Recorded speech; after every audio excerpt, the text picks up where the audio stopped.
Okay, today we're going to draw an ellipse, but we're going to use right angles to do it. So to begin with, we're going to draw a circle roughly in the middle of our page. I reckon my radius is about 6 centimeters.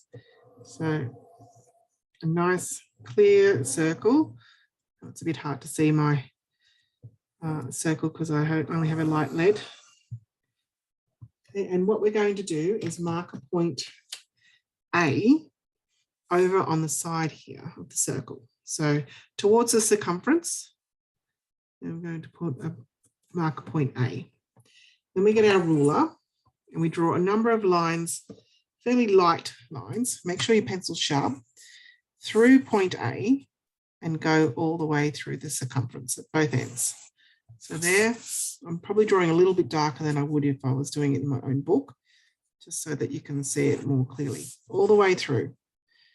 Now we're going to do this many, many, many times.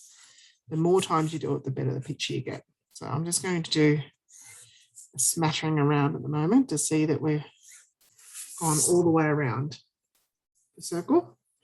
Okay, and you'll need to do more than that, but let's just start with that so you can see what we're doing. Now what we're going to do, we need our set square again. This time I've got a 60-30 set square. Last time you saw the previous one, I had a 45-45 set square. It doesn't matter. I need a set square. I need a right angled triangle, a right angle there to work with.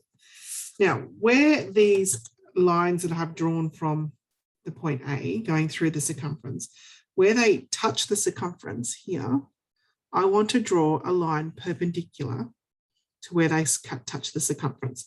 So if I look here, this line actually cuts the circumference here.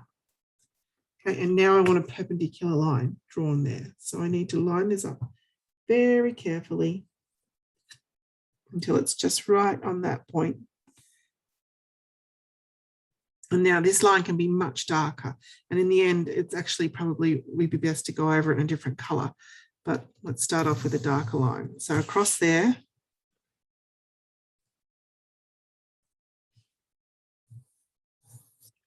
that is my first line.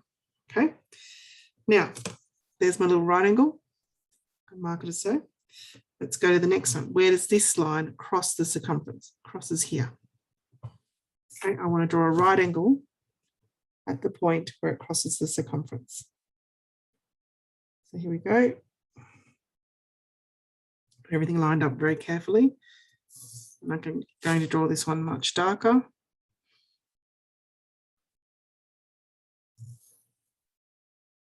All the way across there. Okay, that's the right angle where it crosses the circumference.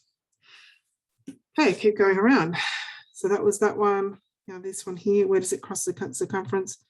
It's actually here. It's sort of running into where that other line went. Don't worry about that. Just concentrate on where the line from A crosses the circumference. It's happening right here.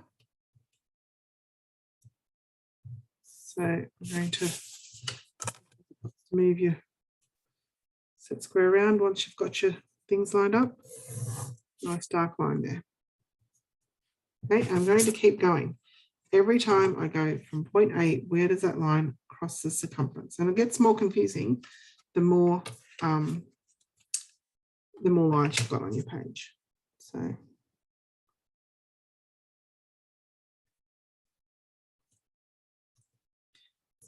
here we go.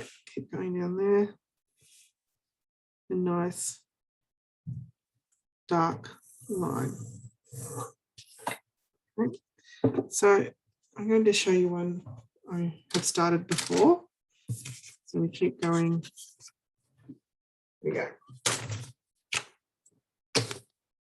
So it's a bit hard to see because my original circle is quite light, but my original circle's here. Here's my point A. And what I've done is I've gone over where the dark lines in a blue pen.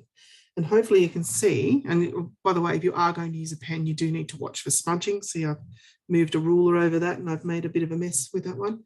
But hopefully you can see the more lines we get, we're going to get, can you see an ellipse is forming in here? And you need to do the same. Let me show you one that was done by someone else. Here we go. You can see this person's done many lines, and they've got a beautiful ellipse forming there in the middle. So here's the point A, it's gone through, and their original circle is up here where the right angles are. That's where it's met the circumference. Off you go, you do it too.